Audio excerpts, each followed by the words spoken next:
that instant gratification for your skin. Like if you're like, you're looking in the mirror and you're like, geez, I just wish I could just go a little bit tighter, a little lift every day. This is a little this is it.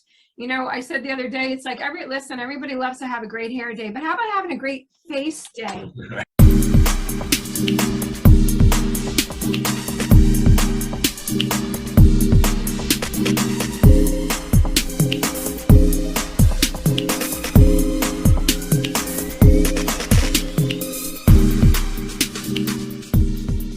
So for those of you that have never heard of Peruquois before, let me tell you a little bit about her. Boy, does she have one heck of an interesting life. I'll start out with that, number one. And she's, as Jay mentioned, she's an international recording star, renowned wisdom teacher, accomplished female shaman, master of multicultural music, all the way from jazz to Indian classic. And she truly does have a very unique sound, which you guys are going to experience in just a minute. From around the world, she literally filled stadiums, arenas averaging over 6,000 people per night. She brings forth extraordinary healing sound that is part of a multidimensional healing within all women. She also produced the sound pill that helps hundreds of thousands of people to deal with stress and anxiety during the pandemic. This unique gift has shown to have a vast effect on human conditioning. She's a world leader in applied spirituality for women, and all of her links are in the description below, but you can check her out at peruquois.com. But you're going to need to look up how to spell that. So you're going to see all the links are in the description below. For sure. My daughter's 14 years old before she could actually spell my name properly. Oh, how sweet. So Jay, you want to play? Yeah. So let's check her out, everybody. I want to get a vibe. Let's set the tone for this one. This is pretty cool.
Beautiful.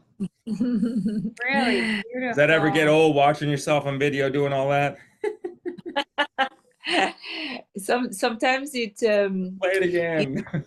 No, it's not like that. It's more like when you create something, it's something that you distance yourself from, because you kind of birth it into the world and it has its own life, you know. So it's not like you go and watch your videos every day. It's like you see them very occasionally, you know. It's absolutely beautiful. Yeah. It's really inspirational. Well done. It really is. Super excited to hear about your story, because you have quite an interesting background. Mm-hmm. So I think, Jay, why don't we start from the beginning? You had an interesting experience, and if I'm not mistaken, it was when you were 3 years old. Your father, there was an incident with your father, and then something also happened at age 11. So if you could take us through those experiences, and then what happened at age 15.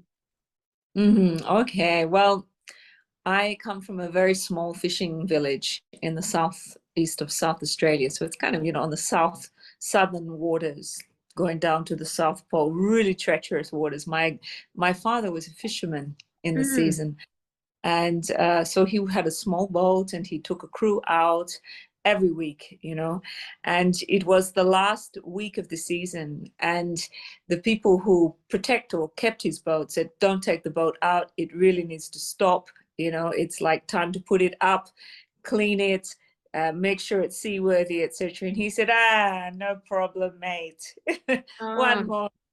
One more trip won't hurt. Well, that one more trip, he disappeared, and the helicopters, everything were out looking for him for days and days, and finally they gave up hope.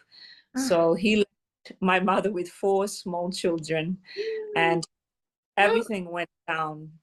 So it was really quite a shock to the entire community, and of course to my mother. And it was something that for me was a life lesson. You know, I have no recollection of my father except in the time where I'm walking out on planks on the ocean. I'm looking for him, looking for him, looking for him, because I've lost this connection to this man, you know, who's supposed to be my father. And he really taught me a lesson. And something extraordinary happened actually when I was about 42. My mother rang me and she said, Peruquois, guess what? They found the boat. Wow. Whoa. 9 years later, a scuba diver was out scuba diving in these really treacherous waters, but it was very still, and he happened to have a GoPro on him, and he was down the bottom and he found this shipwreck, and it was my father's boat. And you could see that he had gone down so fast into the bottom of the ocean that the top hull where you steer the boat had just flipped backwards. So they were so quick that they had no time to mayday, nothing. And it was such a lesson because you could see that this boat should not have been out there, and he didn't take care. And everybody knows that in terms of a mistress, you can't get a more powerful mistress than the ocean.